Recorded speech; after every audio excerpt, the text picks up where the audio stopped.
and he doesn't know what is. All right, I got it. Hey, Mr. Would you give us your name and your Department of Corrections ID? All right, my name is Randy Lee Kemp Jr. You want my DOC number? Yes. 596908.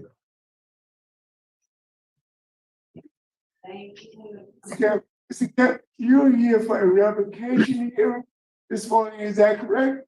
Yes, sir. And do you have a revocation questionnaire in front of you?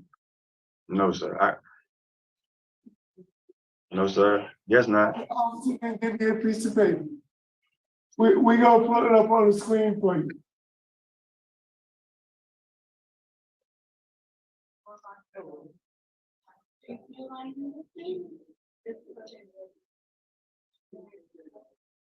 Mr. Kemp, do you see that questionnaire? Yes, sir. Is all the information on that questionnaire correct? Yes, sir. And is that your signature signed March 20th, 2023? Yes, sir. I think yes, sir. So all the information is correct. You're not eligible for an attorney. So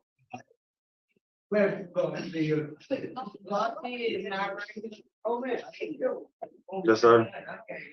okay, someone in your location is talking. Is that correct? Yes, sir. And need that conversation to stop. Sir. I need the conversation behind you to stop. Yeah, I closed the door, sir.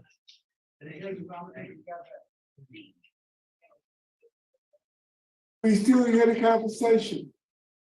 That's outside, sir. Can you close the door? Yes, sir, I did. I just shut it, sir. Okay. Would you remove the question? Okay. Mr. Kemp, Yes, sir. did you have an appointed or an attorney at your preliminary hearing? No, sir. Do you have an attorney today at this hearing? No, sir. Do you want to proceed without legal representation? Yes, sir.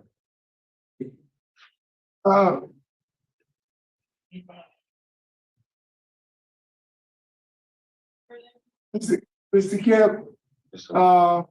parole board is conducting a revocation hearing as you've been accused of violating the conditions of your parole supervision. Yes, sir. I will read the violations. You have an option to plead guilty, not guilty, guilty with a statement, or not guilty with a statement. Do you understand? Yes, sir, I do. Condition number 3, you absconded on about September 20th, 2022. You were given 10 days, you were given a 10 days sanction because of the violation on September 20th, 2022. Instead of deciding you absconded to Alabama without notifying your parole officer. How do you plead? I plead guilty, sir. You plead guilty. Yes, sir. Issue number 6. You allegedly you were allegedly never employed. It was able to gain employment, but you chose not to. How do you I plead guilty, sir. Number 10, you failed to pay your supervision fees in September of 2022. You're currently $378 in the rear. How do you plead? I plead guilty, sir. Thank you. Your case has been assigned to Mrs. Jackson. Would you please answer Mrs. Jackson's? All right, How you doing, man? I'm fine, Mr. Kemp. How are you doing today? Doing fine. How long had you been on parole? You were paroled On what date? I think it was July 18th. I got out, man, of last year. July 18th of 2022. Yes, ma'am. And you came in March Mr. Kemp, 2023. excuse me, Ms. Jackson. Okay. Could you have whoever talking come in the room, please? Yeah, ain't nobody in here, sir. Everybody else, you want me to tell them, I tell them to come in here? Yes. Yes, I mean, we can't hear you.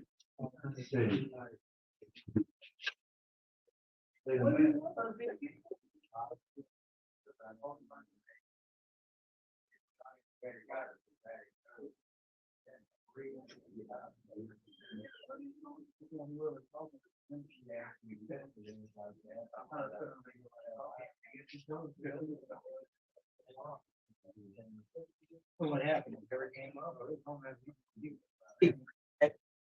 I know, I mean, he didn't want to tell them because he didn't want to get in no trouble. It's still good. You didn't see. Hey, what are you talking about? You wanna know whoever's talking out there to be quiet or something?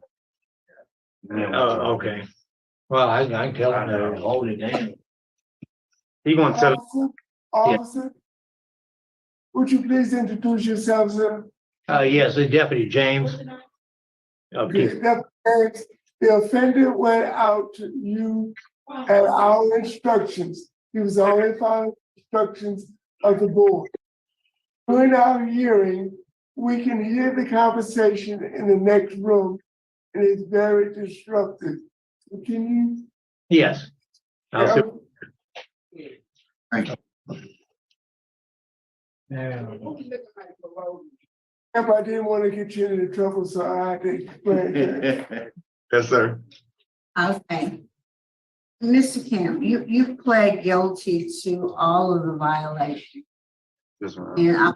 And I've read your explanation for the violations. For instance, you ended up going to Alabama because you felt you wanted to see your mother, because she had some health issues and you knew you wouldn't get a travel permit because of your numerous failed drug tests. Yes, I don't mean to be insensitive, but if you haven't seen this person since you were 3 years old, you know, it's not like you've had a relationship with this person. You have seen the person. For me, I was already going through stuff at home, children and everything. sorry, y'all. Gotcha. So you hadn't seen it since you were 3. It's not like you grew, you know, you see what I'm saying? Yes, ma'am. Priorities should be doing what you need to do to take care of yourself. Yes, ma'am. I know she just did like 15 years in jail, in prison, so she called me, wanted me to come, she wanted to see me before she died, so knowing I wasn't supposed to leave, I knew that. But I had failed some drug screens and I knew my parole officer wasn't gonna let me go. And that's my fault. And I'm guilty. Right. I'm guilty. Right. And has your mother passed away? I haven't heard nothing else from her. She might be in jail again, knowing her. So really the trip I took down to see my mama wasn't even worth it. Like, Exactly, that's exactly what I'm trying to, okay? Right. Now, the thing about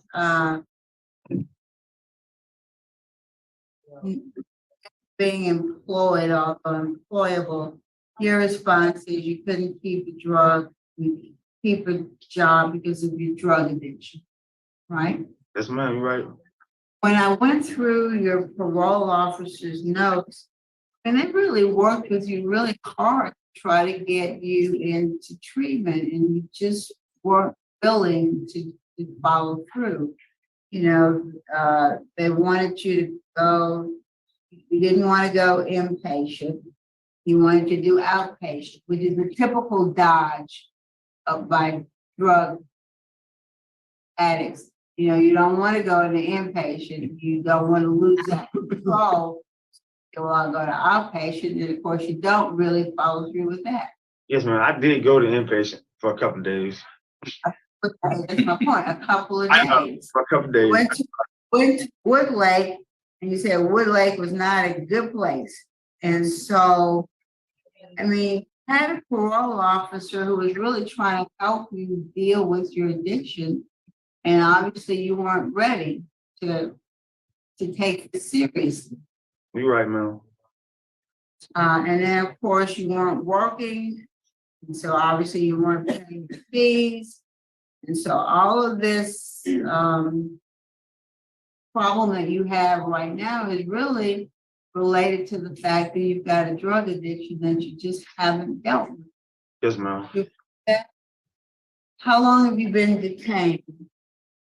Since February the 21st, I think. Okay. I got February the 21st or February 22nd, ma'am. Okay, but of this year. This year, yes, ma'am. Okay, so what do you think you need, and what do you think this board ought to do?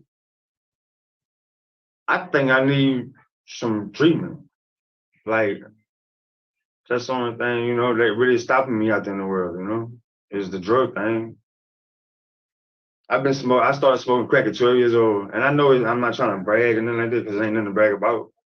But like, I've been dealing with the drug thing since I was 12 years old. And I'm tired of it, man. And I'm gonna be honest with you, like when I was in Alabama, I knew like I was in trouble. I knew I had a warrant. So I walked up to the police knowing that they was gonna arrest me.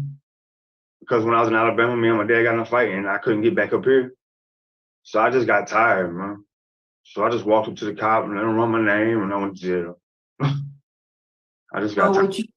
Would you be interested in going through a long-term program while you're in prison? Yes, ma'am. That's something you're willing to commit to at this point? Yes, ma'am. Are you really tired? Are you tired of your addiction, or are you tired of being in jail?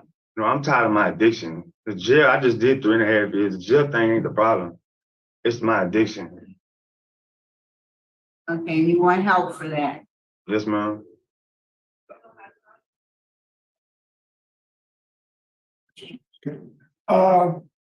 Mr. Kemp, Yes, sir. can I brief statement? And that's why we should not revoke you. Why y'all should not revoke me? I can't. Yes, I didn't understand a reason why not to. yes. I'm tired of this life. Like, I don't want y'all to vote me. Please don't vote. But I can't. That's in y'all hands now. Thank you, sir. Are we ready to vote? Can we ask for an executive session? Yes. Okay, I'll second. We have a motion to have executive session. In a second, would you please call a roll? Ms. Allen? Alvin Roche? Yes. Bonnie Jackson? Yes. Yes.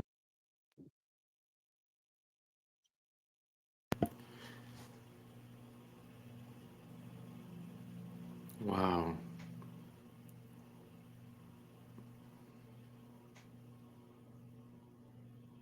I think we've seen this a few times, just a few times in hundreds of hearings. He is truly tired. He wants help. It's incredible. Some people, they just get to that point. He doesn't mind jail. He doesn't mind being locked up. The poor thing, I feel so much sadness for him. At 3 years old, being deserted by his mother, not seeing her, and then she reaches out and says, come visit me, and she does the whole guilt thing, and he goes down there, and you can just tell it was just another huge disappointment for the man. And he was willing to give up everything just to have that connection with his mother. And he said it was a waste of time.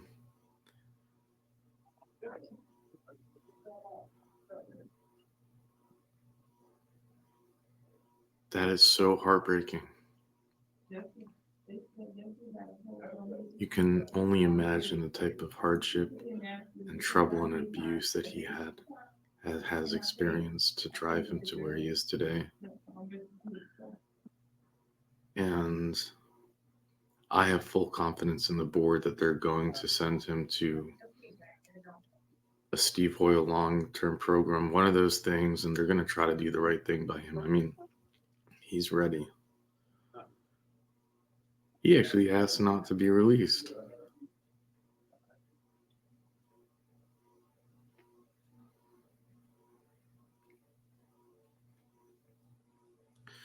I think we can be watching one of those times when the system is actually going to do what it should do.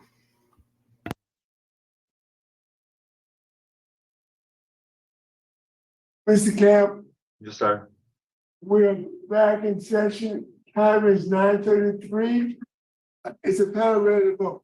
Yes, sir. Yes. Mrs. Jackson, Mr. Kemp, you have in fact violated the conditions of your parole by your own admission, so I find you guilty of the violations. But in lieu of revoking you, I'm going to order that you complete a long-term DOC substance abuse program. And upon completion of that, you to be returned to supervision. Yes, ma'am. Now, this is a real if you're serious, Mr. Kemp, you're really serious, this is a perfect thing for you. You go to a good treatment program, you get help you need and the tools you need, and you come out and you're still on supervision, you still have somebody to hold you accountable to make sure that you don't, relapse. Yes, ma'am. I'm not gonna vote to revoke you, but I am gonna say that in lieu of revocation, you to complete a long-term DOC substance abuse treatment program. thank you, Ms. Jackson. Mr. Freeman, Kemp, I concur with Ms. Jackson. I think you're at that crossroad right now. I really do. And if you don't take this seriously, I can see you in the future doing some serious time. Yes, sir. Go there and like Ms. Wise says, first and get what you can out of this. Yes, sir. Mr. Kemp, you have received 2 votes in lieu of revocation to complete a long-term DOC substance abuse program. Yes, sir. If and when you complete this program successfully, you will be released. Yes, sir. Do y'all know where I'll be going? Sir, Just now. that will be determined by the Department of Corrections. Yes, sir. But one piece of advice, they will give you a set of recommendations. When you complete the program, please follow those recommendations. Yes, sir. My vote is the same. So you have received 3 votes in lieu of revocation to complete a long-term substance abuse program. And it will be decided which program by the Department of Corrections. You have a good day. Yes, sir. Thank you.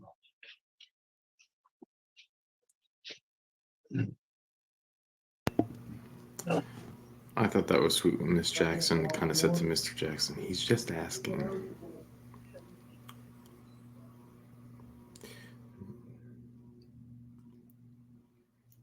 Well,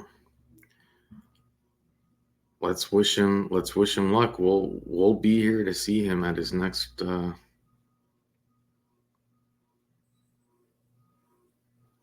hearing when he completes the program. And it's possible that he won't come back for another hearing. It's possible that it will automatically be released, actually. So in that case, hopefully we don't see him again. But I thought he was ready. He saw it on his face. He heard it in his voice. He made no excuses. That was a very unique scenario. I mean, he's done being addicted. It's been his whole life. He's tired. He wants something else. And oftentimes you gotta hit that rock bottom before you can start to climb yourself out of it. And hopefully they send him to the Steve Hoyle. I think they will. That long-term substance abuse program. It's supposed to be the best one. And we have seen people do very well from there. As Mr. Freeman alluded to, as Miss Wise says, sit in the front row, get the most you can out of it. Well, I'm wishing that man well. And with that, I'll let you go.